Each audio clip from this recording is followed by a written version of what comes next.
Chapter 3. Now the serpent was more subtle than any beast of the field which the Lord God had made. And he said unto the woman, Yea, hath God said, Ye shall not eat of every tree of the garden? And the woman said unto the serpent, We may eat of the fruit of the trees of the garden, but of the fruit of the tree which is in the midst of the garden God hath said, Ye shall not eat of it, neither shall ye touch it, lest ye die. And the serpent said unto the woman, Ye shall not surely die. For God doth know that in the day ye eat thereof, then your eyes shall be opened, and ye shall be as gods, knowing good and evil.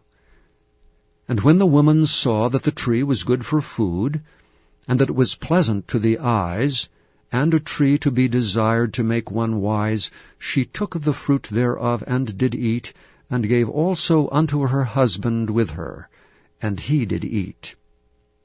And the eyes of them both were opened, and they knew that they were naked, and they sewed fig leaves together, and made themselves aprons. And they heard the voice of the Lord God walking in the garden in the cool of the day, and Adam and his wife hid themselves from the presence of the Lord God amongst the trees of the garden. And the Lord God called unto Adam, and said unto him, Where art thou? And he said, I heard thy voice in the garden, and I was afraid, because I was naked, and I hid myself.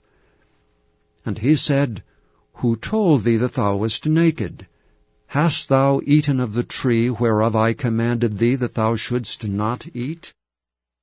And the man said, The woman whom thou gavest to be with me, she gave me of the tree, and I did eat. And the Lord God said unto the woman, What is this that thou hast done? And the woman said, The serpent beguiled me, and I did eat. And the Lord God said unto the serpent, Because thou hast done this, thou art cursed above all cattle, and above every beast of the field.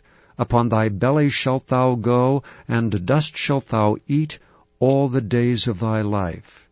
And I will put enmity between thee and the woman, and between thy seed and her seed. It shall bruise thy head, and thou shalt bruise his heel. Unto the woman he said, I will greatly multiply thy sorrow and thy conception. In sorrow thou shalt bring forth children, and thy desire shall be to thy husband, and he shall rule over thee. And unto Adam he said, Because thou hast hearkened unto the voice of thy wife, and hast eaten of the tree of which I commanded thee, saying, Thou shalt not eat of it, cursed is the ground for thy sake. In sorrow shalt thou eat of it all the days of thy life. Thorns also and thistles shall it bring forth to thee, and thou shalt eat the herb of the field. In the sweat of thy face shalt thou eat bread, till thou return unto the ground. For out of it wast thou taken, for dust thou art, and unto dust shalt thou return. And Adam called his wife's name Eve, because she was the mother of all living. Unto Adam also and to his wife did the Lord God make coats of skins, and clothe them. And the Lord God said, Behold, the man is become as one of us, to know good and evil. And now, lest he put forth his hand, and take also of the tree of life, and eat and live forever. Therefore the Lord God sent him forth from the Garden of Eden, to till the ground from whence he was taken.